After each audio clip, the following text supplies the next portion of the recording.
even when they are drawing down, they do have a role to play in the region and in Afghanistan. International community, as I said earlier on, is important. Their continued support will be required. And lastly, we all collectively have to be wary of the spoilers. The Secretary mentioned there are spoilers inside and there are spoilers outside. So collectively, we have to defeat their design and attain peace. Thank you. Thank you very much, Mr. Secretary-General. Three very brief messages. First, to express my deep gratitude and appreciation to the generosity and hospitality of Pakistan, having received for 40 years millions of Afghan refugees. In a world where so many borders are closed, in a world where so many refugees are rejected or stigmatized, Pakistan has not only opened its borders, but the Pakistanis have opened the doors of their houses and have opened their hearts to support Afghan refugees. Pakistan has provided the world with a global public good supporting Afghan refugees, and it's time for the international community to assume its responsibilities and to support Pakistan very meaningfully in this generous hospitality towards Afghan refugees and support Afghan refugees in their obviously difficult situation. Second message, paying tribute to the resilience and the courage of Afghan refugees, Afghan displaced, Afghans living in very dramatic conditions in their own country, and to say that it's time for Afghans to have a chance for peace, it's time for Afghans to have a chance for development of their own country. And the second message is that there is an opportunity for peace we cannot miss. We have not the right to miss this opportunity. No Afghan will forgive us if this opportunity is not seized. It is absolutely essential that all Afghan leaders and all members of the international community do everything possible to make peace become a reality. I'm very encouraged by the strong commitment of Pakistan to peace in Afghanistan.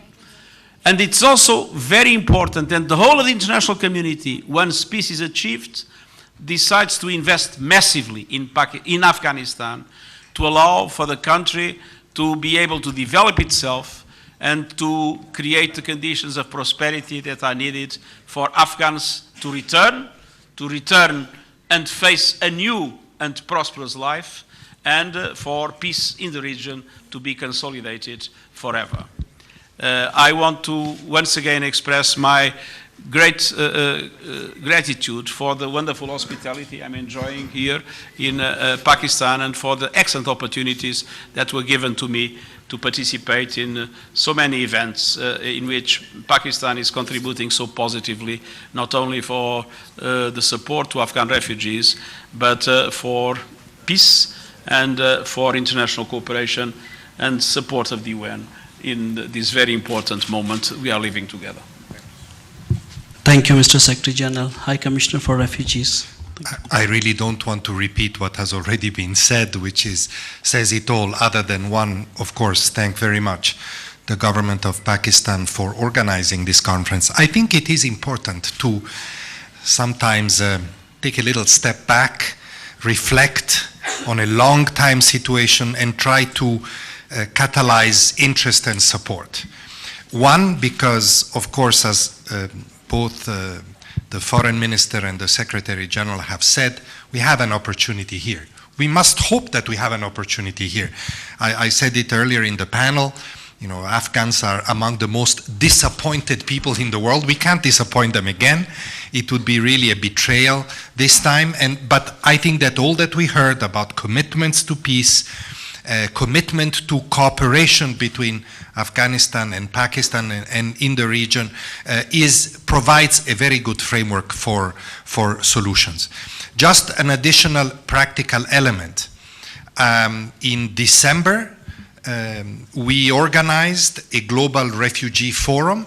Actually, Pakistan was one of the 5 convening countries together with UNHCR. and not by chance. It's because of its very important role in hosting Afghan refugees for 4 decades.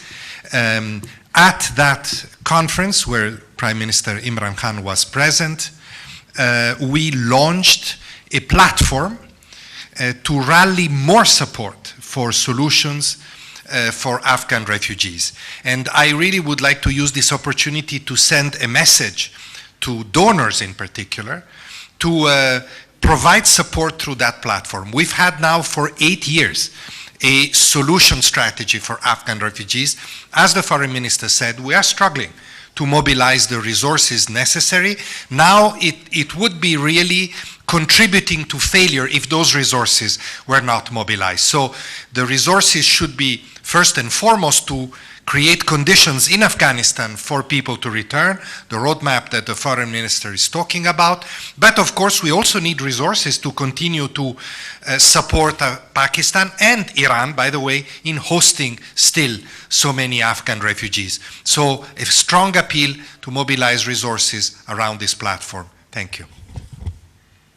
Thank you, Mr. High Commissioner. Thank you to everyone.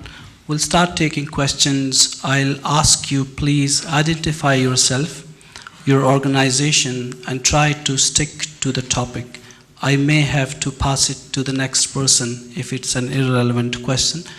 Can we get the mic there, please?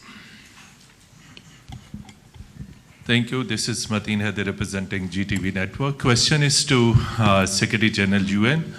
Repatriation of Afghan refugees back to Afghanistan is linked with the peace and stability in Afghanistan. And our foreign minister has rightly talked about a roadmap. So question is, who will push forward the peace and reconciliation process? What role United Nations can play? Although Ambassador Zalmay Khalilzad held many rounds of talks with Afghan Taliban, but we don't see any progress in the peace and reconciliation process. So peace is deeply linked with the repatriation of Afghan refugees. And if peace is not there, definitely it's not possible to send refugees back. And connected to this, Pakistan faces brunt of terrorism from across the border. So there are safe havens of the terrorists operating very easily on Afghan territory. What message, Excellency, you will give to Afghan leadership on this? Thank you. Well, first of all, as I mentioned in my intervention, the UN is ready to participate in any of the peace talks that will take place, and namely in the Afghan-led and Afghan-owned process of reconciliation. And those peace talks, of course, will need the assistance of different organizations. The UN is totally at the disposal of the Afghans and totally at the disposal of the other actors in order to participate in the peace process and to help to consolidate it. On the other hand, it is clear that peace among the key Afghan actors is an absolute must in order to fight terrorism effectively. Because it is in a context of conflict that terrorism can spread and terrorism can prevail. And so we believe that if peace is established, if all key actors of Afghanistan come together, then it will be possible to isolate terrorist groups, and it will be possible to have a meaningful international support in order to neutralize any terrorist activities in Afghanistan. And the UN Office of Counterterrorism is entirely at the disposal of Afghanistan to support that process. I'll just add just a line or two. You know, you asked about what role the Secretary-General has pointed out that their role is going to be a supportive role, and he's reiterated that. But the most important role has to be played by the Afghans themselves. What kind of a future do they want for themselves? Do they want to live in peace? As it was said, there is no military solution, and a political solution requires compromises. Are they willing to make those compromises? That has to be decided, and hopefully that intra-Afghan dialogue will lead to those compromises. Thank you very much. We have a question here. Please identify yourself. This is Sumaira Khan, and I'm representing Indus News. Secretary-General, my first part of my question is from you. That most of the times that we observe that, apart from all the political turmoils within Afghanistan and some of the time in Pakistan as well, the onus, according to the majority, the onus comes on Afghan government as well if they have to act responsibly towards all the political acts of that are happening in Pakistan as well. So most of the times it is the political statements that are the cause and that the reason for ruining and destabilizing the entire process, and it makes Pakistan feel to reverse and to strictly go through the entire process of repatriation and to make it as soon as possible. So don't you think that the political government in Afghanistan should also act responsibly towards making things easy for Pakistan and making things easy for Afghan refugees in Pakistan as well? And Mr. Foreign Minister, my second part addresses you that when we talk about keeping refugees, Afghan refugees in Pakistan for more time, and we keep on giving them deadlines, so what is our economic condition right now to have them for another 5 years or 10 years? Do we have any plan on hard paper to share with UN so the donors come forward and they also take part in that and to shed some responsibilities and burden of Pakistani government in that regard? Thank you so much. My answer is very simple. I think it's high time for donors to see Pakistan as an essential partner in the protection and assistance of refugees, and to see Pakistan as an essential partner in the construction of the peace in Afghanistan, and to correspond to that by a very strong support to Pakistan in the context of the global solution of all the problems we have been discussing today. Well, you are aware of the economic challenges that Pakistan is facing. I mean, that's no news to you. When we talk of repatriation, we have to keep in mind the capacity to absorb. If we keep pushing people and they cannot be absorbed, then you have seen in the past that there was a trickle back. We do not want that. It has to be well thought out, it has to be planned, and it has to be synchronized with our ability to send them and their ability to absorb them. Thank you very much, please. This is Zargun Shah from Geo Television. Here, sir. My question is to the Secretary-General, and Foreign Minister can also add his comments too. Mr. Secretary, you have been visiting Pakistan a number of times as head of the UNHCR. Please tell me from the cores of your heart that what is the future of the Afghan youngster who were born in Pakistan and brought up in Pakistan? Don't you think they have a very confused future, because they are almost Pakistani, half at least, if not full? Thank you. I think that, as I always say, and I believe it's UNHCR's doctrine, the preferred solution for refugees is always voluntary repatriation in safety and dignity. In all massive return process in the world, there is always a group of people that in between got integrated in the society in which they live because they married, because they have other kinds of links. And let's not forget that beyond the refugee phenomenon, there is a migration phenomenon in this region. And I believe it will be very important for the governments of Pakistan, Iran, and Afghanistan also to establish a very meaningful cooperation in relation to migration in order to be able to address situations like the ones that you mentioned, not with the nature and character of refugee protection, but with the nature and character of the movements of population that take place everywhere in the world, but doing so in a way in which the cooperation among governments allow it to occur orderly and in a way that takes into account the interests of the people and the interests of the states involved. Well, it all depends upon what the Afghan youth want for themselves for the future. They can take advantage of the linkages that they've developed in Pakistan, having lived here for years. Many of them have been born here, bred here, educated here. So take advantage of those linkages and partnerships and friendships that you've developed over the years and promote bilateral trade between Afghanistan and Pakistan. Attract investments into Afghanistan and from Afghanistan, you are the most natural ambassadors for that kind of linkage creation, and depends on your ability to take advantage of your connections here. Mr. High Commissioner, you want to add? Yes, I wanted to also comment on this question because it's an important one. You know, I was in Greece just a couple of months ago. 37% of the people arriving in Greece to the sea are now Afghans. Most of them are Afghan young people, actually young men. So I think that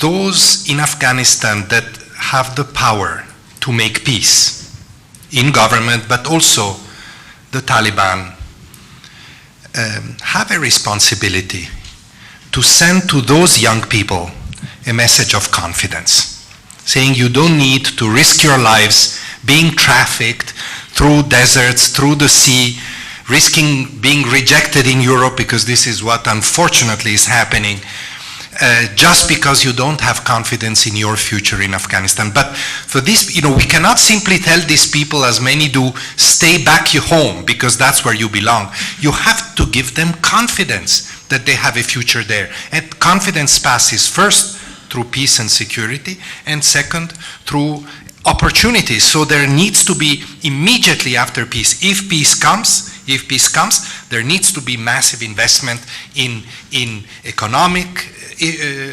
opportunities, in infrastructure, in other areas of development that will provide a sense of confidence for people to return, but also for young people not to leave.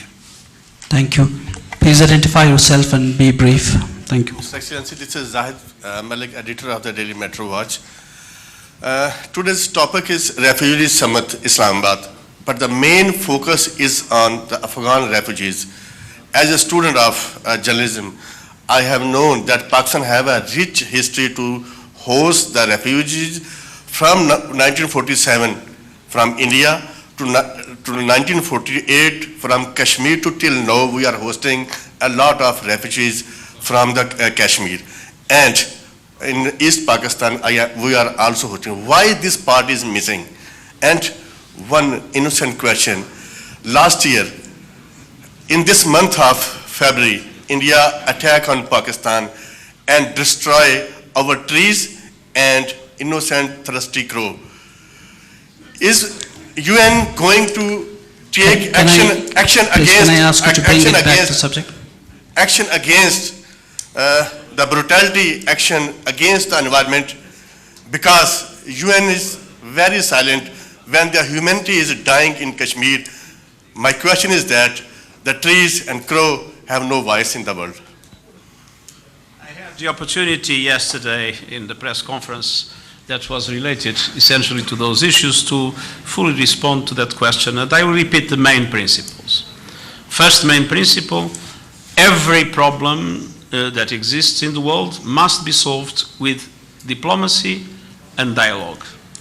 Every situation in which there is conflict must deserve de-escalation, and de-escalation both military and verbally. And as I said, my good offices are available provided that all parties want to accept them. And third, in all these situations, it's absolutely essential that human rights and fundamental freedoms are fully respected, and that takes place there and everywhere in the world. My first part. Thank you very much. We'll move to the next one here. Yes. And we'll take after this the last one. Thank you. Go ahead. Thank you very much. Fida Hussain, Radio News Network. First of all, my question is to Foreign Minister, to you.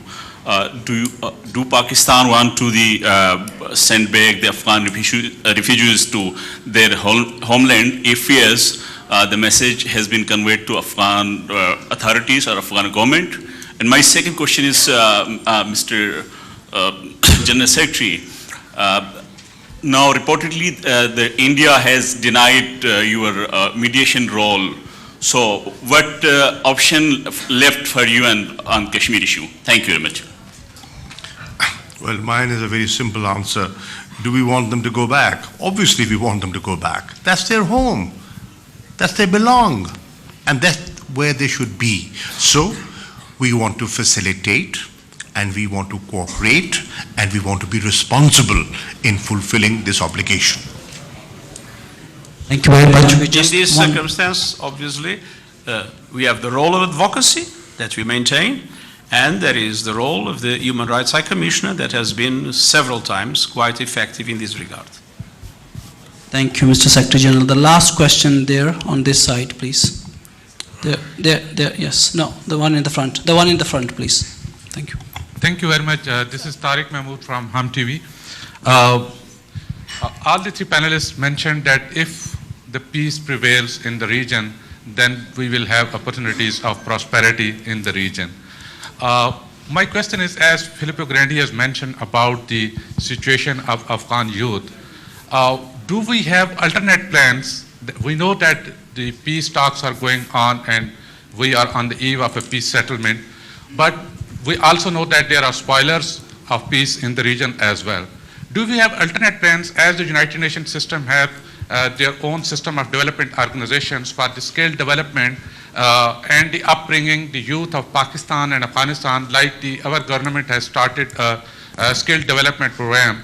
My question is to Foreign Minister as well. Can we, as we are giving scholarships to the Afghan students to our universities, can we include this Afghan youth for the skill development in our program as well? And do the United Nations have alternate plans for the betterment of the refugees living in Pakistan? The peace process is going on side by side. Thank you. Well, what Pakistan has said, that we want to facilitate, and we have been doing that. You heard Dr. Sania Nishtar speak earlier on in the panel, and she said, we did not differentiate between a Pakistani patient and an Afghan patient. They were all treated alike. There were no queues, there was no distinction made. That was our approach. Human, universal approach, one. Do we have alternative plans? Our plan is that the process should succeed, and we have fulfilled our side of the deal. Bringing people to the negotiating table, creating that enabling environment where people could sit and talk face to face. The rest depends on the Afghans. We will be friendly, responsible neighbors. We will be facilitators, and we are doing what we can to create that environment so that these people can go back. Let me add to the last question. Sorry, I'm sorry, sir. Please sit down. Let me finish it. Mr. High Commissioner, you want to add to this one? Please sit down. No. It's not you who have to ask me to sit down. Let me put a question. Mr. High Commissioner, please. My question is, my name is Saleh Zafar. I'm from the news young group of the newspapers. My question is for the UN Secretary-General. Mr. Secretary-General, last year, India altered the status of Kashmir. And since the dispute is very much on the agenda of the world body, I wish to know how UN will deal with India on this count. And the second part of my question is about today's subject. How would you facilitate Pakistan for the repatriation of the refugees, since we have the history that whenever we had been sending them, they come back again? Thank you very much. Thank you. Before we take this one, can we go back to the last one, Mr. High Commissioner? Yeah, I just wanted to flag an important point that you raised. I was in Quetta 2 days ago and met many Afghan refugees. The most frequent request that they had, especially the young people, scholarships. Scholarship. So I think that when I spoke about this platform to mobilize more support, it has to be also oriented to projects that capacitate people. If you educate refugees well, when they go back, they'll be able to contribute to rebuilding their country. So definitely this is an area that we will continue to work on. Thank you. Mr. Secretary-General, with your concluding remarks. Well, I had the occasion to say yesterday that in all circumstances, Security Council resolutions need to be respected, and that we need to have full respect for the human rights of the people involved. Thank you very much. With this, we conclude the press conference. Thank you to all the speakers. Thank you. پناہ گزینوں کے حوالے سے آج ہونے والی conference اور اس conference کے بعد وزیر خارجہ شاہ محمود قریشی، سیکرٹری جنرل اقوام متحدہ انتونیو گٹیرس اور UNHCR کے سربراہ